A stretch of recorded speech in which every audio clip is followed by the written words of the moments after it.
चुड़ैल की बांसुरी। एक सुहाना सा दिन होता है और मगन, रामलाला, चंदन, राजन, तपन और गोलू के पापा गांव के बरगद के पेड़ के नीचे बैठकर अपनी शाम की गपशप कर रहे हैं। अरे रामलाला और चंदन, तुम्हारी फसल कैसी चल रही है इस साल? अरे बंधु क्या बताए, बारिश ने तो परेशान कर रखा है।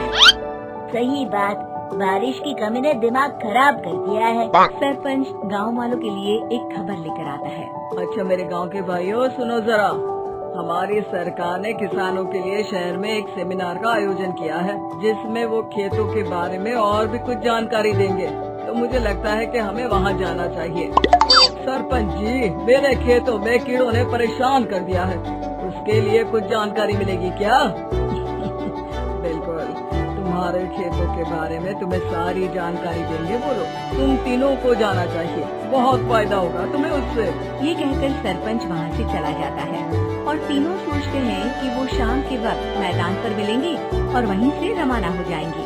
तीनों दोस्त मैदान पर मिलते हैं और जैसे ही निकलना शुरू करते हैं तभी बांसुरी की आवाज सुनकर वो भी उसी और सम्मोहित स्थिति में चलना शुरू कर देते हैं। कुछ बच्चे हर बार की तरह अपना दोपहर का फुटबॉल का गेम खेल रहे हैं। पकड़ लिया, पकड़ के दिखा मुझे, इतना भी नहीं कर सकता। अच्छा, कितना भागेगा? आखिरकार तो मेरी पकड़ में आ ही जाएगा। हाँ, तुझे पता नहीं तपन, राजन कितनी तेज दौड़ लगा सकता है। खेलते खेलते अचानक से एक बांसुरी की मीठी आवाज सुनाई पड़ती है। सारे बच्चे उसका पीछा करने लगते हैं। शाम हो गई है और बच्चों के घर न आने की वजह से उनकी माँ मैदान में पहुँच जाती है। राजन बेटे, अरे ओ राजन बेटे, किधर चले गए? इतनी देर हो गई, घर वापस क्यों नहीं आए बेटे? तपन बेटा, चलो घर, शाम हो गई है, कितना खेलोगे? और गोलू, ओ गोलू! तीनों की माँ एक दूसरे को देखने लगती है और उन्हें एहसास होता है कि उन तीनों के बेटे घर आए ही नहीं। अरे राजन और गोलू की मम्मी, आप इधर?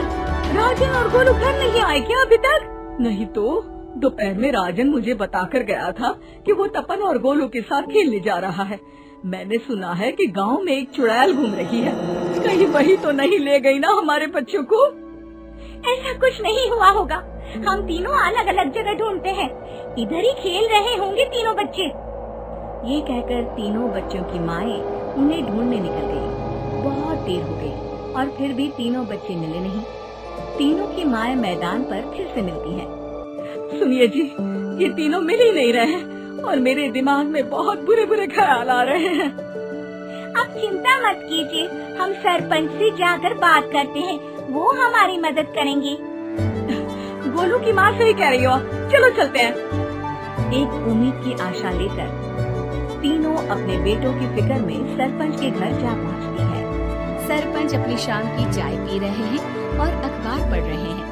तभी तीनों की माँ हड़बड़ी में भागकर उनके पास आती है। अरे अरे, आप तीनों इतनी डरी हुई क्यों हो? क्या हुआ? ऐसी क्या बात हो गई? तिवारी जी, हमारे लड़के दोपहर से खेलने गए हैं और अब तक लौटे नहीं हैं। हमने उन्हें सब जगह ढूंढा, लेकिन हमें वो मिले ही नहीं, इसीलिए हम भागकर आपके पास आ गए। अच्छा, इनके पिता कहाँ है? ये कुछ काम के लिए शहर गए हैं, इसीलिए हम भागकर आपके पास आए हैं। हाँ, मैं उसके बारे में भूल ही गया था।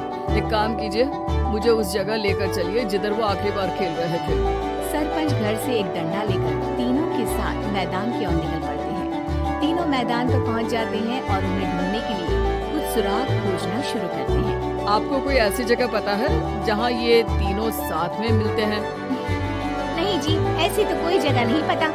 अचानक से वही बांसुरी की आवाज आना शुरू हो जाता है और सरपंच सम्मोहित होकर उस आवाज की तरफ जाना शुरू कर देते हैं। अरे तिवारी जी, आप ठीक तो हैं? कहाँ जा रहे हैं? अरे ओ तिवारी जी, वो हमें सुन नहीं पा रहे हैं क्या? सरपंच बांसुरी की धुन में झुककर उसी दिशा में आगे बढ़ रहे थे। ये आवाज कैसी? ऐसा लग रहा है कि कोई बांसुरी बजा रहा हो। हाँ, सरपंच जी भी उसी दिशा में जा रहे हैं। सरपंच का पीछा कर तीनों मैदान के टूटे हुए बंगले पर पहुंच गए और सरपंच के पीछे दरवाजे के अंदर घुस गए। तीनों बंगले के अंदर झांकते हैं तो देखते हैं कि बहुत अच्छे से संभाला गया है बंगला। उतने में एक हंसी की आवाज आती है। मेरी बांसुरी, तूने मुझे आज तक कभी तंग नहीं किया। हमेशा अपने जादू से लड़कों को खींचना है। ये बोलते ही राजन की माँ को तीनों बच्चे और उनके पिता वहाँ चुड़ैल के पास लेटे हुए दिखते हैं। अरे वो देखो गोलू के पापा। अरे रे, अरे गोलू की माँ, अब चुप रहिए ना जरा। उस चुड़ैल ने देख लिया तो हम भी फंस जाएंगे। इन्हें बचाएगा कौन? लगता है ये शहर गए ही नहीं और इस चुड़ैल ने इन सबको भी यही बुला लिया है। अब हमें इन्हें छुड़ाना होगा। एक काम करते हैं। राजन की मम्मी गोलू और तपन की मम्मी को एक प्लान बताती है। बिल्कुल सही कह रही हो राजन की मम्मी, चलो आज इस चुड़ैल को मजा चखाते हैं। तीनों माएं अपने छुपने की जगह से बाहर निकलती हैं और एक्टिंग करना शुरू कर देती है। ये तो बढ़िया है।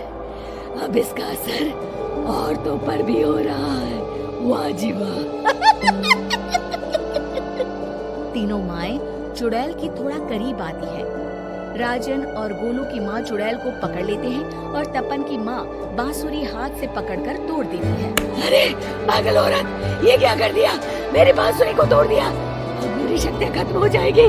तुम्हें तो अरे तुझे क्या लगा चुड़ैल कहीं की हमारे बच्चों को और पतियों को हाथ लगाएगी तू? बांसुरी टूटने की वजह से चुड़ैल खाक होकर गायब हो जाती है और सारे लोगों की आंख खुल जाती है।